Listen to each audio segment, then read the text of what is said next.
ายดีเนาะวันนี้ข้าพเจ้าเนาะจะมาแนะนำเนาะเกี่ยวกับเรื่องโรคกระเพาะลำไส้เนาะและลิ้นสะดวงและวิธีการรักษาเนาะซึ่งสาเหตุที่พาให้เกิดเป็นโรคกระเพาะลำไส้เนาะหนึ่งก็เกิดจากพฤติกรรมการกินเนาะกินเผ็ดกินเค็มเนาะนอกจากนั้นเด้เนาะก็กินข้าวบ่ถึกตามโมงเวลาเนาะกินอาหารต่าง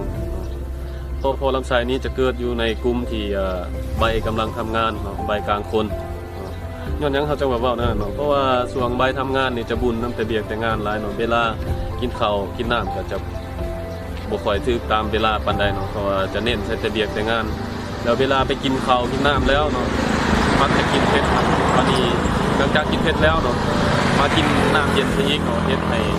การทำงานของกระเพาะหนักเนาะเฮ็ดเบียกหนักแต่ก็เกิดเป็นบาดแผลในกระเพาะเนาะลำไส้ครับปัญหาเหล่านี้เนาะก็จะเฮ็ดให้เราต้องเบิ่งในอาหารการกินเนาะคือประเภทเผ็ดเนาะเค็มหรือว่ามันเกินไปเนาะเราก็จะบ่ควรกินเนาะเพราะว่าถ้าเวลาเรากินเข้าไปแล้วเนาะมันจะเฮ็ดให้ลำไส้หั่นเนาะทำงานหนักเนาะแล้วเวลาขับถ่ายหั่นจะถ่ายยากเนาะจะส่งผลให้เป็นลิ้นสะดวงเนาะตัวนี้เนาะมีส่วนประกอบของสมุนไพรหลายกว่า40ชนิดเนาะและแฮปปี้บันตัวนี้เนาะจะเข้าไปช่วยรักษาที่ต้นเหตุเนาะของโรคกระเพาะลำไส้และลิ้นสะดวงเพราะว่ามันจะเข้าไปช่วยรักษาที่ต้นเหตุจังไดเนาะมันจะช่วยสร้างภูมิคุ้มกันสร้างเซลล์ซ่อมแซมเซลล์ตัวที่มันทรุดโทรมอยู่ในร่างกายหันตัวมันเซลล์ของลำไส้เนาะและลิ้นสะดวงให้มันฟื้นฟู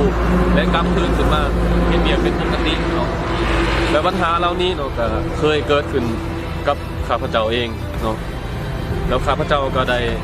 สมุนไพรแฮปปี้บันตัวนี้เนาะเป็นตัวช่วยในข้าพเจ้าที่สุขภาพแข็งแรงขึ้นมาได้อยู่ปกติในทุกมื้อนี้